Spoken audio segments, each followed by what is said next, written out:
Sahabat, saya mulai dari kutipan Yunani.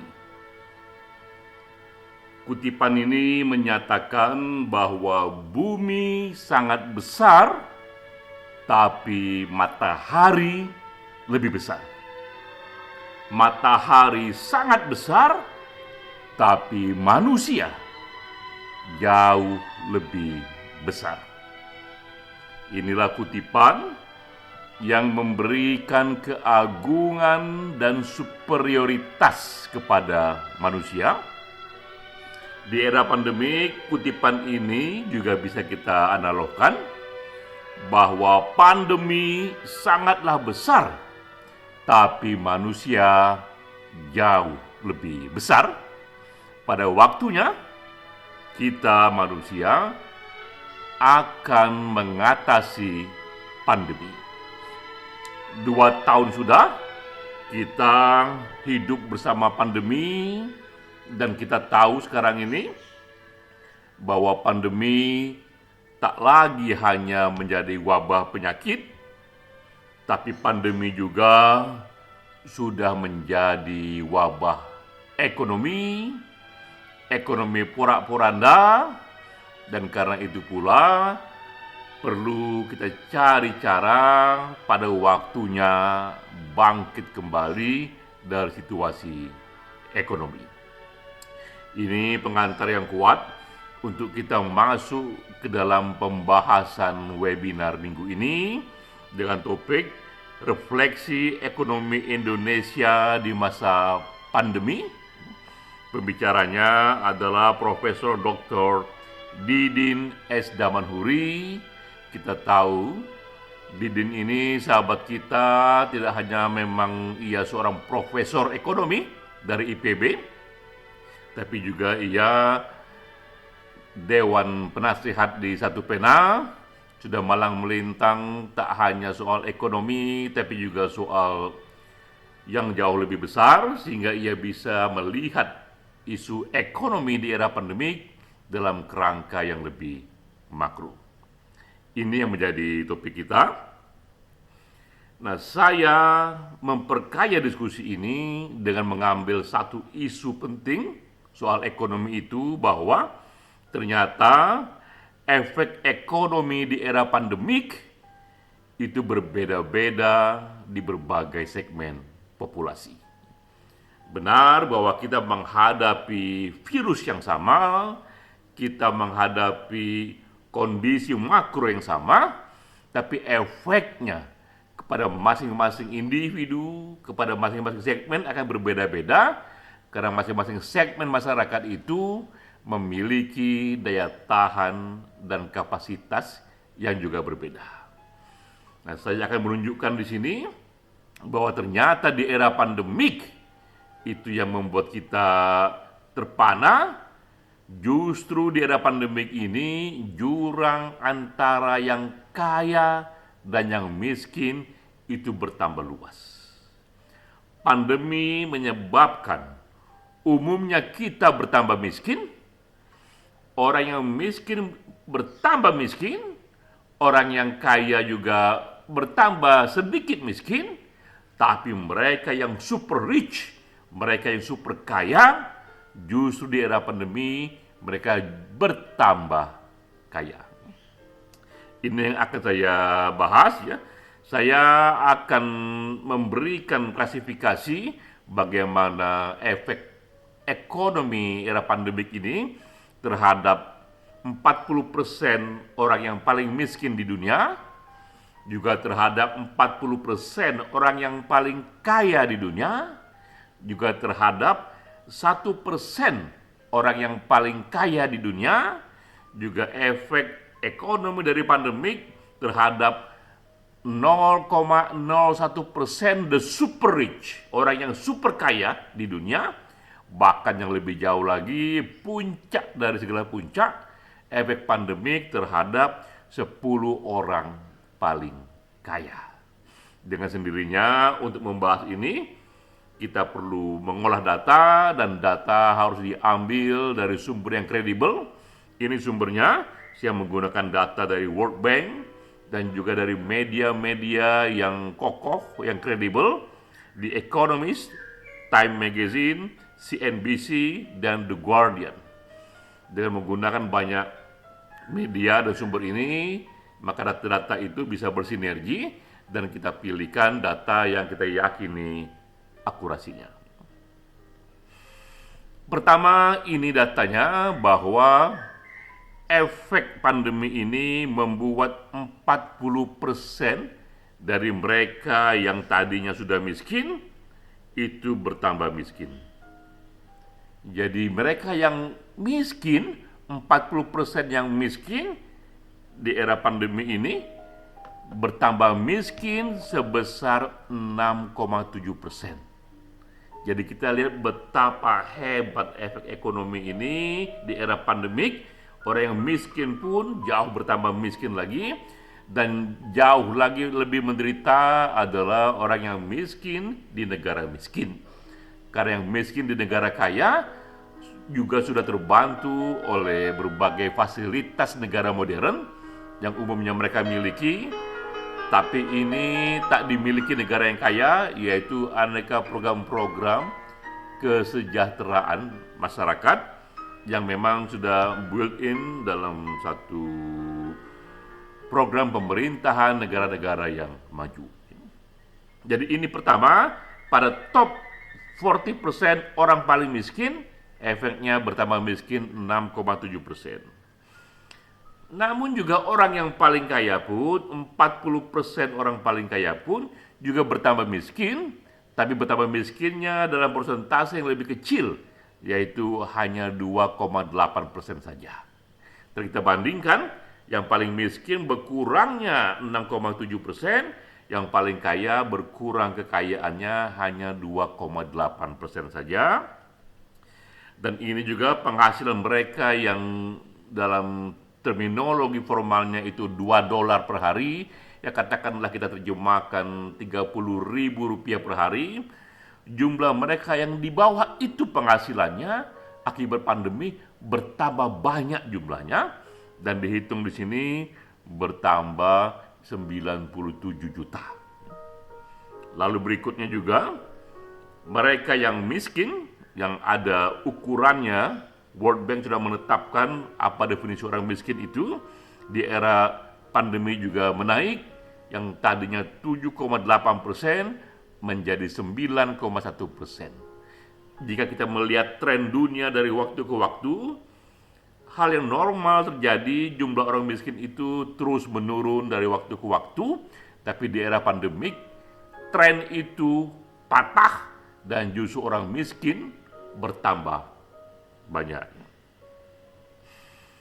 Di antara mereka yang menderita, ada lagi yang jauh lebih menderita, dan ini acap kali mereka adalah kalangan perempuan, jauh lebih menderita ketimbang laki-laki, terutama di negara berkembang, karena masih terjadi diskriminasi atas upah, bahkan juga diskriminasi atas gender.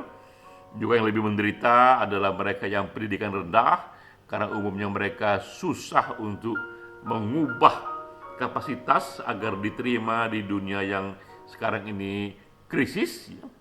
Dan juga mereka yang bekerja di sektor informal perkotaan. Ini 3 segmen yang jauh lebih menderita. Semua kita menderita pada umumnya, tapi 3 segmen ini jauh lebih menderita. Namun, ini datanya, Time Magazine juga mengulas ini, bahwa top 1% orang yang paling kaya di Amerika Serikat justru bertambah kaya. Data juga menunjukkan di Indonesia, top 1% orang di Indonesia juga bertambah kaya. Dan ini data yang lebih detail lagi, bahwa top 0,01% orang paling kaya, yang jauh lebih kecil lagi, bahkan datanya lebih konkret lagi, kekayaannya bertambah 11% di era pandemi. Ketika begitu banyak dunia bertambah miskin, ini justru 0,01% populasi masyarakat yang kaya, yang super rich, mereka bertambah kaya, dan dihitung jumlah mereka di dunia kira-kira 520.000 orang. Jadi sebanyak 520.000 orang di dunia ini justru di era pandemi kekayaannya bertambah 11%. Lebih jauh lagi, ini dari CBS News, sebanyak 2.365 triliuner. Lebih sedikit lagi orang yang super rich-nya lebih super lagi, sebanyak 2.365 triliuner. Justru di era pandemik kekayaannya bertambah sekitar 54%. Jadi bukan main. Kita lihat data seperti ini ketika umumnya kita ini 2 tahun begitu menderita akibat gelombang ekonomi, lebih dari 2.000 orang para triliuner di ujung sana, justru kekayaannya bertambah 54%. Lebih dari separuh kekayaannya bertambah. Dan ini puncaknya. Ada 10 orang yang paling kaya di dunia. Ada Jeff Bezos dari Amazon, ada juga Bernard Arnault, ini dari Louis Vuitton, ada Elon Musk, ada Bill Gates, Mark Zuckerberg dari Facebook, Warren Buffett, Larry Ellison dari Oracle, Larry Page dari Google yang sering kita gunakan, Sergey Brin dari Google juga, dan ini juga Aman Xiao dari dari Zara. Ini 10 orang ini bertambah kekayaannya jauh lebih besar lagi. Bahkan di sini Elon Musk di era pandemik kekayaannya bahkan bertambah 560%. Ini bukan main, kita geleng-geleng kepala bagaimana bisa ketika pandemik ini menerpa umumnya kita, ada 10 orang yang bertambah kayanya minta ampun, bahkan Elon Musk bertambah kayanya itu 560%. Jadi katakanlah sebelum pandemik kekayaan Elon Musk itu X dolar, tapi setelah pandemik atau di era pandemik justru naik menjadi 5,6x, justru berlipat 5 lebih dibandingkan era sebelum datangnya pandemi. Apa yang kita pelajari dari sini? Yang kita pelajari adalah di dunia ekonomi, di dunia bisnis, di dunia usaha, bahkan di era musibah, bahkan di era sulit, tetap terbuka adanya opportunity, tetap terbuka adanya peluang. Dan mereka yang punya sumber daya yang minta ampun kuatnya, hanya mereka yang bisa melihat peluang ini dan memberdayakannya sehingga justru kesejahteraan mereka meningkat. Mengapa? Karena mereka punya tim super cerdas, tim super ahli yang bisa membaca situasi dan memberikan rekomendasi. Mereka punya organisasi yang begitu efisien dengan menggunakan semua ilmu pengetahuan terakhir, dan mereka punya big capital. Jadi kombinasi itulah yang membuat mereka bahkan di era pandemik sekalipun mereka justru bertambah kaya. Untuk kasus Elon Musk tak tanggung-tanggung bertambah kayanya 560%. Namun tentu kita tidak berhenti di sini. Seperti tadi kita kutip di awal, pandemi ini besar, namun manusia jauh lebih besar. Karena itulah opportunity yang tadi hanya dilihat oleh sekelompok kecil elit ekonomi, bagaimana opportunity ini diperluas seluas-luasnya sehingga sesuai dengan prinsip the greatest benefit, the greatest happiness for the greatest number of people. Akan semakin banyak orang juga mendapatkan peluang yang sama. Saat itulah perlu ada solusi di era pandemik di mana pemerintah, sekali lagi pemerintah yang menjadi pelaku utamanya, pelaku dominannya. Nah, ini ada berbagai solusi yang sudah dipikirkan oleh begitu banyak ahli, dan saya summary saja. Inilah kira-kira yang harus dikerjakan oleh pemerintah terutama untuk membantu masyarakat itu bangkit dari situasi ekonomi yang menurun, yang merosot di era pandemik. Pertama adalah increasing investment. Solusi satu, pemerintah harus sediakan investasi, pinjaman, bantuan sebesar yang bisa, karena di era masyarakat yang lesu ini perlu ada tangan yang kuat sekali untuk mengangkat ekonomi masyarakat. Ini terjadi misalnya di era Great Depression di tahun 30-an, ketika juga publik luas itu jatuh secara ekonomi, maka pemerintahan di bawah Roosevelt di Amerika dengan satu Great Deal-nya yang membuat satu spending pemerintahan yang besar sekali, investasi besar-besaran untuk infrastruktur, karena dengan cara itulah investasi itu menyerap tenaga kerja yang jauh lebih banyak lagi. Orang bekerja, orang mendapatkan nafkah, dari nafkah itu bisa ia belanjakan, akibatnya terjadilah satu gerakan ekonomi, nafas baru ekonomi, sinergi ekonomi yang amplifikasinya membuat ekonomi tumbuh kembali. Nah, kita lihat di Indonesia, ini yang sudah pemerintah kerjakan. Pemerintah sudah menyalurkan 5.652 triliun agar sektor perbankan kian positif.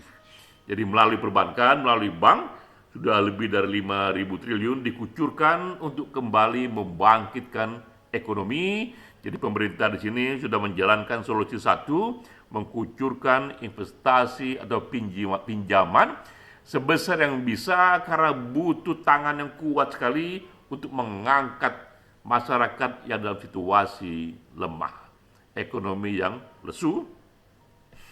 Solusi kedua, ini disebut juga reducing cost. Cost pun harus dibantu dikurangi. Jadi solusi kedua ini pemerintah harus ringankan pajak dan berikan konsesi.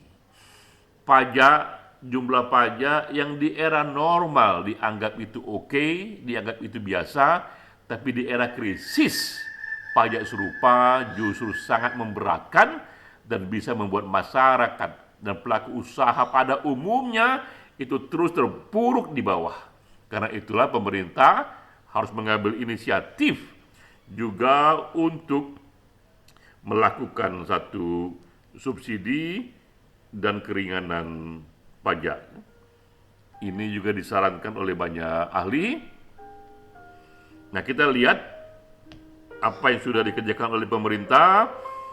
Pemerintah pun sudah mengerjakan 6 jenis keringanan pajak di berbagai sektor. Bisa kita baca di Google apa saja itu. Termasuk juga di sini, karena listrik itu begitu fundamental efeknya di berbagai segmen dan industri, pemerintah juga mendiskon tarif listrik. Jadi solusi kedua pun di Indonesia sudah mulai dikerjakan. Solusi ketiga adalah ciptakan iklim untuk usaha dan inovasi, encouraging innovation. Ini juga rekomendasi banyak ahli, karena di era krisis perlu ada inovasi yang berbeda, perlu ada pola usaha yang berbeda dibandingkan di era normal, dan inovasi itu juga bisa di-encouraging, bisa dibangkitkan oleh pemerintah. Nah, kita lihat ini di Indonesia, bahkan di pemerintah daerah, ini di Salatiga dikatakan bangkit pasca pandemi COVID-19, Pemkot Salatiga galakkan inovasi. Saya juga sudah baca berita ini, betapa Pemkot di sana, mereka melakukan mendekati 50.000 UKM yang ada di sekitar situ, untuk mereka berikan satu bantuan, satu training yang membuat mereka lebih menggerakkan inovasi, bagaimana berupaya di era pandemik yang situasinya berubah. Ini solusi 4. Solusi 4 adalah menambah skill, terutama di era digital, ya. Supporting workforce readiness. Supporting workforce readiness. Jadi bagaimana kita pun menyiapkan publik untuk lebih ready menghadapi situasi baru, dan salah satunya adalah upskilling dan reskilling. Jadi bagaimana keahlian itu bisa ditingkatkan atau bisa diarahkan ke tempat yang berbeda dengan skill baru, dan itu berarti ada pelatihan dan terutama menyambut era digital. Ini solusi keempat, dan kita lihat juga ada Kominfo yang juga melakukan pelatihan UMKM, salah satunya pelatihan digital untuk para petani. Jadi kita lihat petani pun di sini, karena ini merupakan mayoriti dari profesi di Indonesia, skill mereka pun di-upgrade di era pandemi agar bisa menghadapi situasi baru dengan cara yang lebih jitu lagi. Nah, inilah temuan-temuan yang direkomendasi oleh para ahli dan sebagian besar sudah dikerjakan di Indonesia. Kembali kita kepada kutipan di awal, 2 tahun sudah kita berkubang dalam pandemi ini, ya Tuhan, begitu lama pandemi ini, begitu banyak sudah ekonomi yang merosot. Pandemi ini sungguh besar, tapi seperti kita katakan di awal, manusia jauh lebih besar. Pada waktunya bersama kita kalahkan perang melawan pandemi ini. Salam.